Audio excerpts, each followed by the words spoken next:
but white workers identified themselves separately from the indigenous working class. The exploitation of African workers by colonial capital was therefore closely associated with the process of colonial dispossession, oppression, and subjugation. The construction of the South African industrial economy of the late 19th century and the early 20th century required that the political rights and the economic rights, as well as the economic means of indigenous people, be eliminated. It was in such circumstances that the Industrial Commercial Workers Union, or the ICU as it was called, emerged as a champion of African and colored workers. Led by the dynamic Clemens Kadali, the ICU was formed in 1919 among dock workers in the Cape, but soon became a nationwide movement representing workers across a number of sectors. Among the people who spearheaded the expansion of the ICU, particularly in Natal, KZN of today, was A.W.G. Champion, a dynamic and influential figure in both the labor movement and the ANC over many decades. Now, the success of the ICU, which at its peak had around 150,000 members, a figure that's unheard of in those days, was due in large measure to its focus on obtaining better working conditions and higher wages for its members. And wow, was it successful. It dealt with the basic material needs of workers at a time when other African formations, like the ANC, were generally preoccupied with petitioning the union government for political rights. And despite its success, the ICU became divided into factions. One faction supporting militant action, and the other faction advocating moderation, hamba kancane. By the 1930s, the ICU was a generally reduced force, and it ultimately disintegrated, a great pity for the working people of our country. The ICU organized African and colored workers at a time when there was a growing fear amongst white workers that lower paid black workers threatened their jobs. This fear was one of the factors behind the 1922 Rand Rebellion, an armed uprising of white mine workers on the Witwatersrand in response to plans by mine owners to ease the color bar to promote cheap black labor. The rebellion of 1922 demonstrated in the most brutal manner how racial divisions in the workplace were far more powerful than any broader solidarity among South African working people. And so, the South African trade union movement remained racially divided, with black workers having to walk their own path, and white workers advancing their privileged interests through their recognized white unions. A pivotal moment in the history of black trade unions was the 1946 mine workers' strike, which was led by J.B. Marks, the president of the then recently established African Mine Workers Union. Tens of thousands of mine workers went on strike across the East and the West Rand, demanding better pay, decent working conditions, and an end to the huge disparity between the wages that were paid to them as black workers and white workers. Rather than engage with the workers, mine owners and the government responded with violence, killing several workers and forcing striking workers back to work underground. Hundreds of workers were arrested. They were tried, imprisoned, and dismissed from work. And those who came from neighboring countries were deported. Leaders of African trade unions, the entire executive committee of the African Mine Workers Union, the whole Central Committee of the Communist Party, and local leaders of the ANC were arrested and charged with treason and sedition following that strike. Instead of being daunted by such severe repression, the strike encouraged black workers to organize and to fight for their rights. Courage and bravery of ordinary black workers was a characteristic that throughout the years defined the union movement in South Africa. The strike sent a clear signal of the potential strength of black trade unions as workers became more and more organized. It also demonstrated that it was through unity and determination that workers could make concerted efforts to change their conditions of employment and living. It was also a demonstration of the vital link between political organizations, including the ANC and the Communist Party, and trade unions.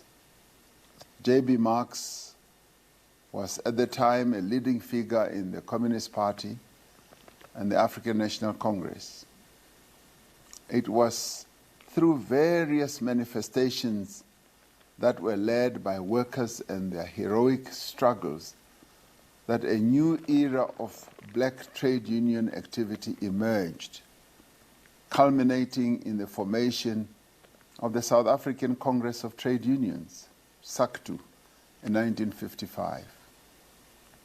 It was at the formation of SACTU that the relationship between the National Liberation Movement and the progressive trade union movement was cemented and solidified. It was the culmination of a process of intermittent cooperation, collaboration, and mutual influence that began with the ICU, which was formed in 1919, and the early ANC. While the ANC was formed by traditional leaders, clergy leaders, intellectuals and professionals to resist political and economic marginalization of Africans, and it largely represented a black modern elite.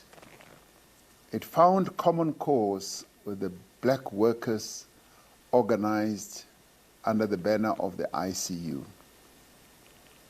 The ANC and the ICU had similar values, promoting democracy, non-racialism, and a single nationhood, but also in terms of its objective being completely opposed to discrimination and apartheid. The ANC and the ICU had worked very closely together in the 20s and in a number of important working class militants. The militant leaders had emerged, leaders such as Ghana Makabeni, Johnny Gomas, James Laguma, had received political training and began to play significant roles in the ANC. The growth of the ICU during the 20s so impressed then ANC President Josiah Gumede that the ANC began to rethink how it looked at the world and itself and the South African society broadly. The ANC began to organize itself as a movement of ordinary working people. The ANC also began to understand that the organized strength of all the people would be the means to bring about their liberation. It is significant too that a later generation of ANC leaders was instrumental in the 1940s in the formation of the African Mine Workers Union. Leaders of the ANC and the Communist Party became actively involved in the development of trade unions in this period, and many union organizers became active in the ANC as well as in Communist Party structures. Thus, by the time SACTU was formed, a clear understanding had developed about the respective roles of these formations. Speaking at the SACTU conference in 1959, former ANC President Nkosi Albert Luthuli said, open quotes, "SACTU is the spear, and ANC the shield. No worker is a good member of Congress unless he is also a trade unionist. No trade unionist is a good trade unionist unless he is also a member of Congress. Workers," he continued, "are oppressed by political action. They must take political action in reply." While the South African Congress of Trade Unions must thus pursue an independent policy in the interests of the workers, it must also participate unreservedly in the struggle to mobilize the people behind their demands as embodied in the Freedom Charter, and must cooperate with other organizations engaged in this struggle. Close quotes. It is this understanding that has defined the relationship between the National Liberation Movement and the labor movement ever since. And in this case, South Africa is very unique, and our history is very unique. The ANC and SACTU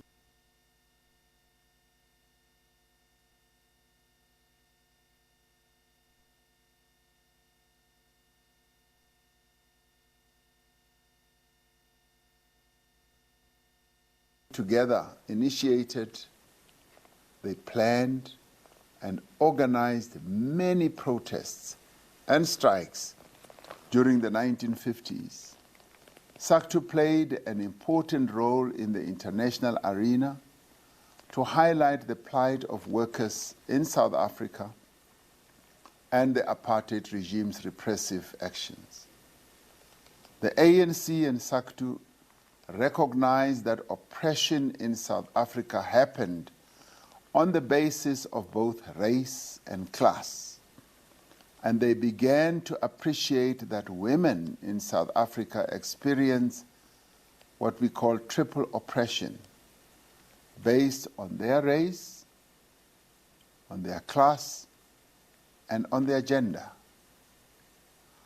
Workers joined unions not only to improve their wages and working conditions, but because unions were also engaged in a broader struggle for political freedom and social justice.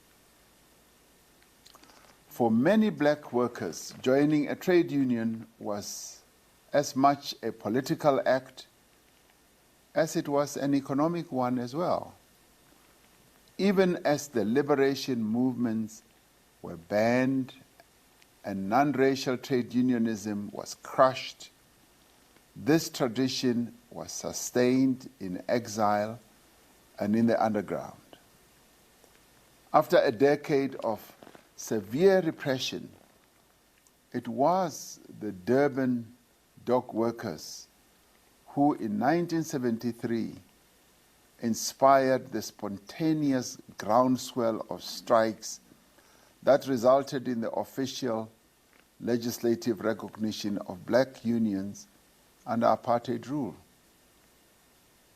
The recognition of black unions was a huge victory for workers in the apartheid era. As trade unions grew and flourished, so too did the debate about the nature and the role of the labor movement in a society that has been torn asunder by racial oppression. Not only were black workers exploited as workers in the factories and on the mines and farms, but they and their families suffered the indignity of racial discrimination. All right, apologies on that.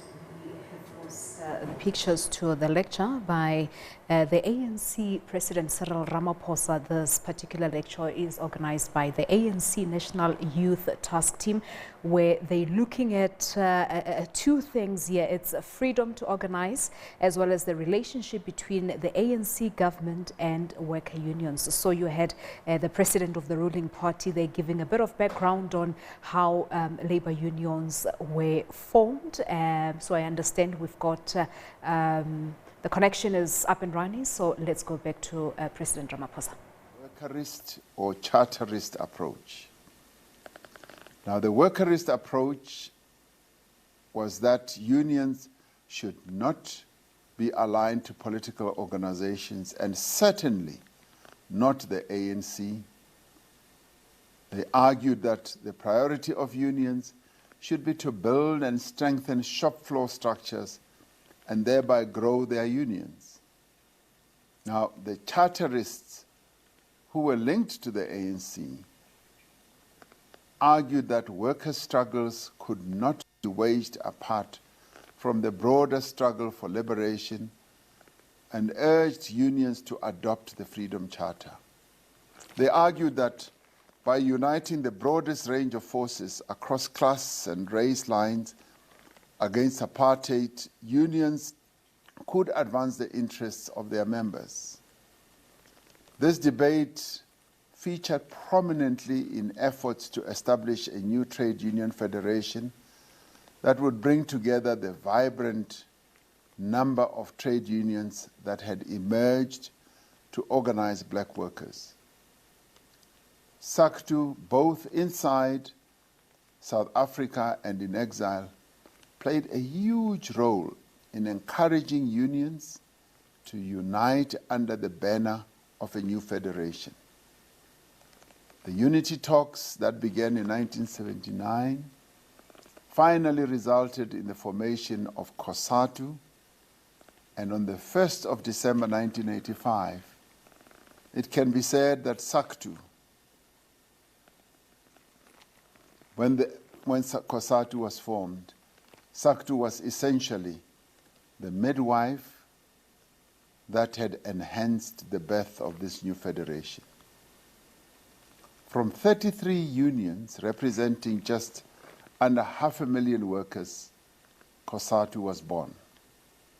It was founded on the principles of non-racialism, non-sexism, and a commitment to a free, democratic South Africa. Worker control was a crucial founding principle and remains the lifeblood of COSATU and its affiliated unions. The founders of COSATU knew that if leaders were removed from the shop floor, that if workers were alienated from the structures and committees of the Federation, COSATU and its unions would perish. But they also saw the Federation as part of a broader political struggle. As COSATU's official history explains, at its foundation, COSATU faced three interrelated challenges that marked its distinct form of trade unionism.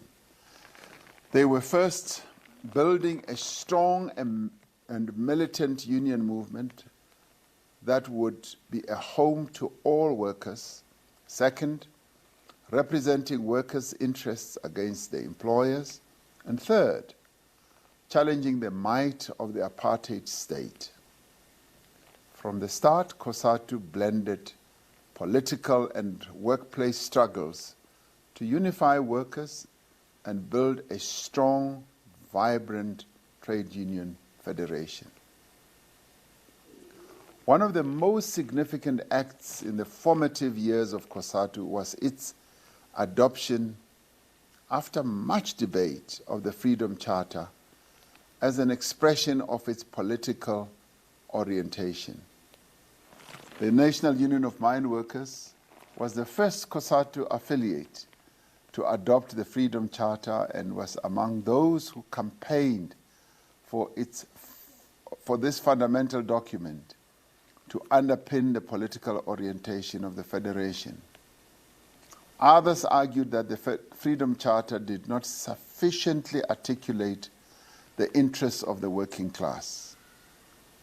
In 1987, the COSATU Congress formally adopted the Freedom Charter. This established a firm strategic basis for its alliance with the ANC and with the South African Communist Party. The Freedom Charter and its vision of a national democratic society remains the foundation of the alliance to this day. It binds together these three independent formations, each with their own mission and objectives, each with their own policies and strategies, in a shared struggle for a united, democratic, non-racial, non-sexist, and prosperous society.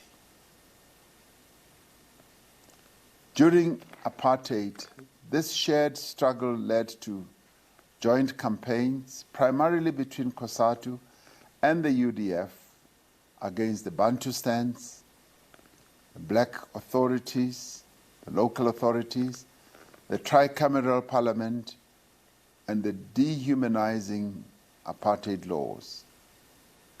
There was also mobilization in communities in support of workers' struggles, including for the formal recognition of May Day as a public holiday, and for actions like the 1986 railway strike and the 1987 mine workers' strike. After the unbanning of the ANC and the SACP in 1990, this shared history and the common political perspective of all three formations led to the formation of the tripartite alliance. With the end of apartheid and the advent of democracy, the relationship between the ANC and COSATU took on a new significance and had to confront new challenges. The ANC's election platform in 1994 was the Reconstruction and Development Program, the RDP, which was a product of vigorous debates and discussion in the tripartite alliance. To this day, the components of the alliance have developed a common manifesto. All right, so we come out of that lecture by the ruling party, President Cyril Ramaphosa there, the lecture organized by the ANC National Youth Task Team, looking into the freedom to organize and the relationship between the ANC government and workers' union.